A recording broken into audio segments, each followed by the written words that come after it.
Argentina 3 Cape Verde or Capo Verde ha chu in tu dan dan true mo Messi ten chaklet mai ni su ti dai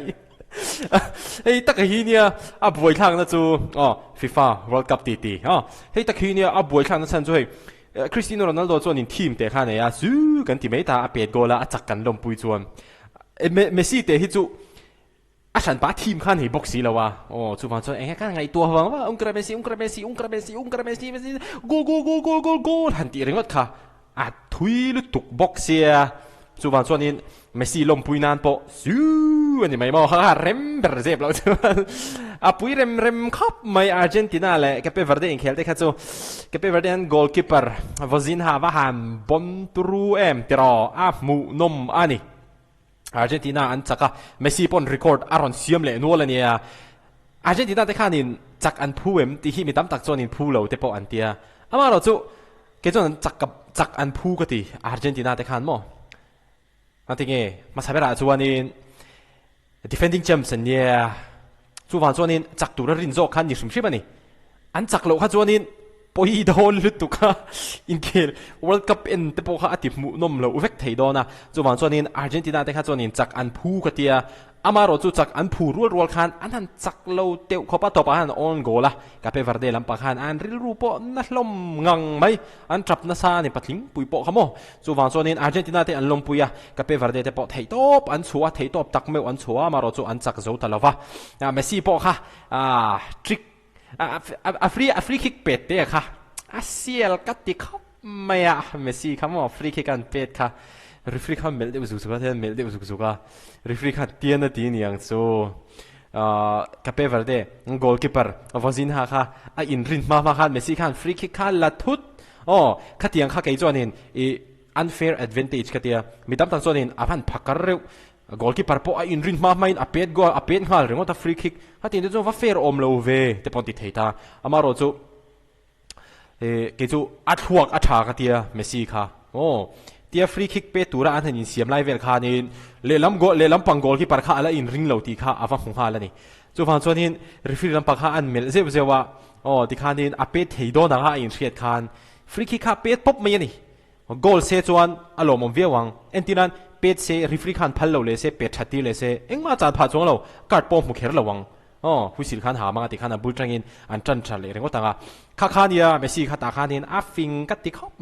chuanin thil pakhat in khela tang hel mo langchiang deu chu heta awing atang khanin Argentina in hlom ve tho sia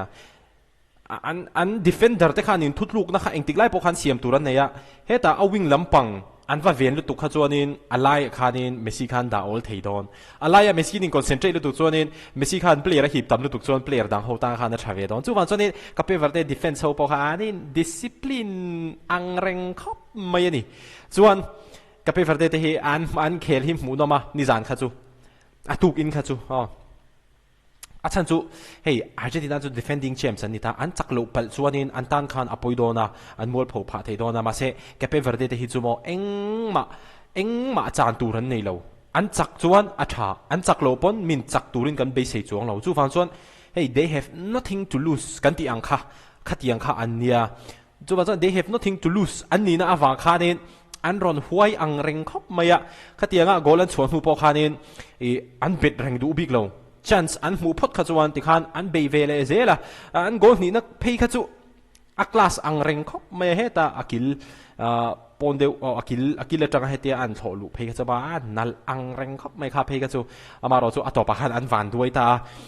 chuanin puideu chu Cape Verde hi an ram hi mi nuai nga velik om na ramania mi nuai nga velik om na ramania Mizoram ipon population hi claim so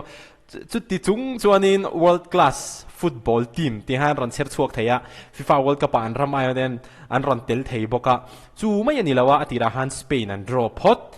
Argentina po extra time ban khel pui the ni mo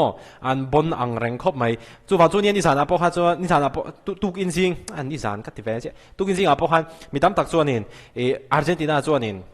he match an la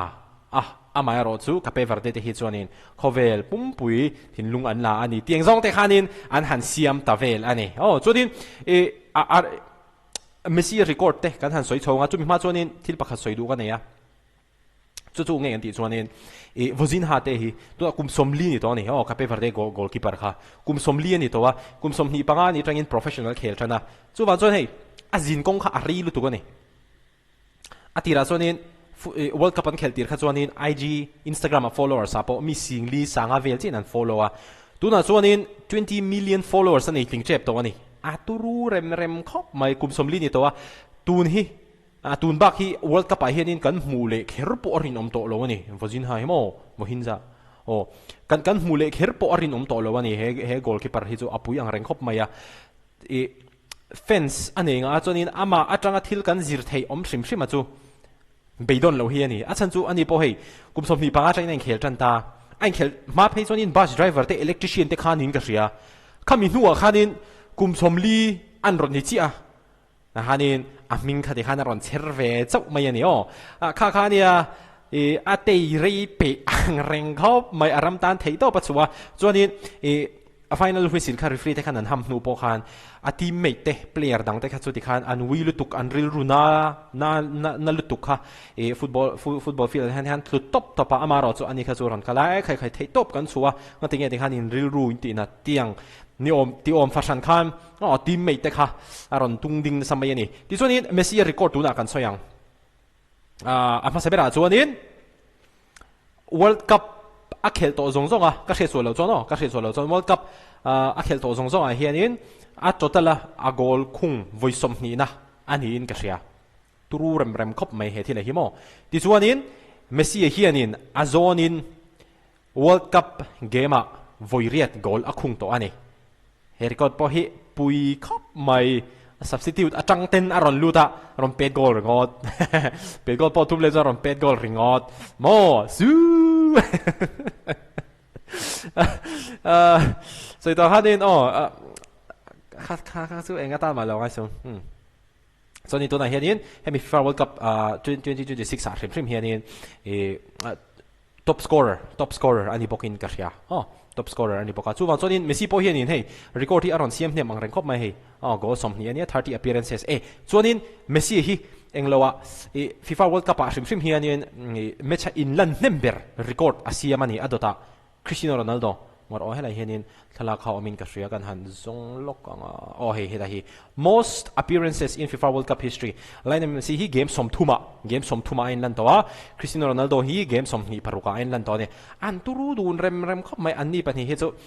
tun World Cup hi an last dance ani phei chu anin thui deuh thleng se atop a in tum he thei se khabi kha mu achak om don khop mai Messi hi chu ti hianin a khel tha chho zela a teammate an zir boka a consistent ka tia Messi hi mo ka hmu dana phei chuan san chu game tin deuh tho te heng goal a khung char maya he hianin a consistent zia tilangani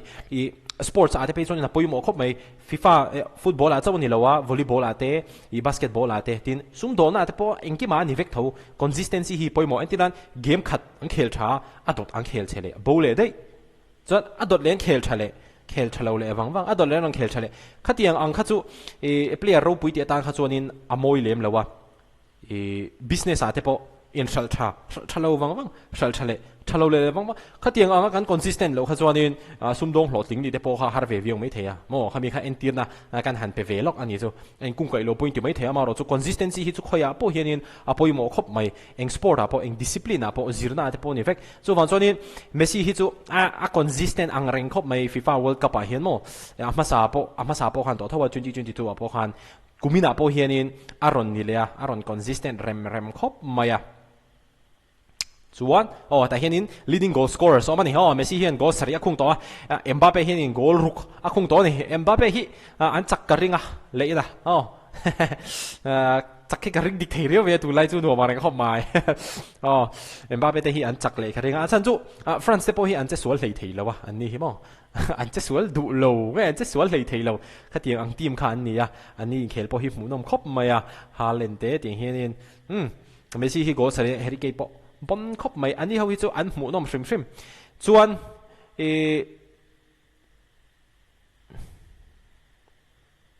okay